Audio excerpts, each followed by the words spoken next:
In this lesson, we discuss two alternative measures of center and spread. They are the mean and standard deviation, and we will limit their use to numerically describing distributions that are symmetric in shape. We saw in a previous lesson how the median was a good statistic to measure the center of the data. Half of the data is below the median, and half of the data is above it. The median for our pulse rate data was 72 beats per minute, and that is highlighted in red. And we know that if our data is skewed, the median is perhaps the best measure of center since it is resistant to outliers. But when you think about it, the median is also wasteful of data. To find the median, we only focus on the middle of the data and disregard all data values on both the low and high side of the center.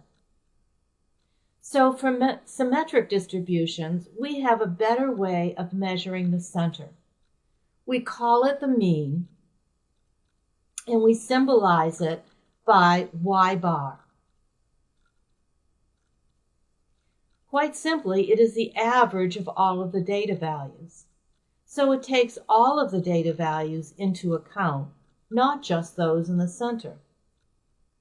The notation on the slide says to find the mean, sum or add up all the data values and then divide by the sample size. The symbol sigma is the Greek letter S and simply stands for sum. So to find the mean pulse rate, we are going to add up all the data values for a total of 1,685 and then divide by 23 to get a mean pulse rate of 73.26 beats per minute.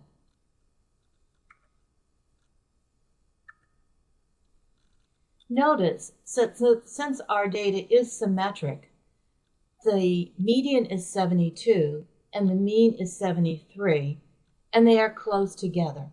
So for symmetric distributions, the mean and median are approximately the same. So how is the mean affected by a high outlier? Let's change the previous largest value of 91 to 110. What will this do to the mean?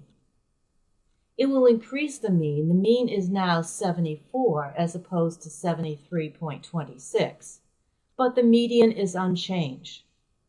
So it is important to realize that outliers do not change the median, but they do change the mean. So if the data is skewed, we prefer the median. What about a measure of spread that uses all the data values and that would be appropriate for symmetric distributions? It turns out that the statistic we want is called the standard deviation. The bad news is that it is computationally intense. The good news is that we will always use computer software to calculate the standard deviation. So I present the formula so that we can see exactly what it measures. Under the square root, in the numerator, you compare each data value to the sample mean, which in our case was 73.26. Then you square each of these to make them positive, and then you add them up to get a measure of the total variability of the data about the mean. You divide by 1 less than the sample size to get a measure of the average variability of the data about the mean. And then you take the square root so that you could get back to the original units of your data, which in our example was beats per minute. This slide illustrates how one would compute the standard deviation if you had to do so by hand. First, you would subtract every data value. You would subtract 73.26 from every data value. So you would have 91 minus 73.26 and then square it, followed by 80 minus 73.26 squared, until you finally get 52 minus 73.26 squared. You would then have 23 numbers in your numerator, and you would add them up for a grand total of 2,232.43. Divide through by one less than the sample size, namely 22, and then take the square root of that number to get 10.07. So it turns out that the standard deviation for the pulse rate data is 10.07 beats per minute.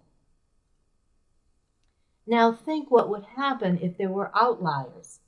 These outliers would be far away from the mean, making this numerator large, making for a larger standard deviation. So when your data is symmetric, we're going to use the standard deviation to measure the spread of the data.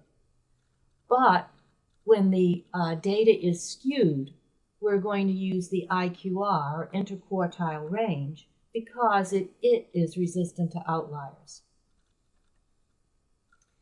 Let me be very clear about this. I will never ask you to compute the standard deviation by hand. In this course, we'll be using StatCrunch when we need to find the value of the standard deviation. Finally, we have seen that for symmetric distributions, the mean and median are approximately the same. If your distribution is skewed to the left because there are low outliers, the mean will be less than the median. The low values will make for a smaller mean. Conversely, if your distribution is skewed to the right because of the presence of high outliers, the mean will be greater than the median because of these high values. Look carefully at these pictures. They are important.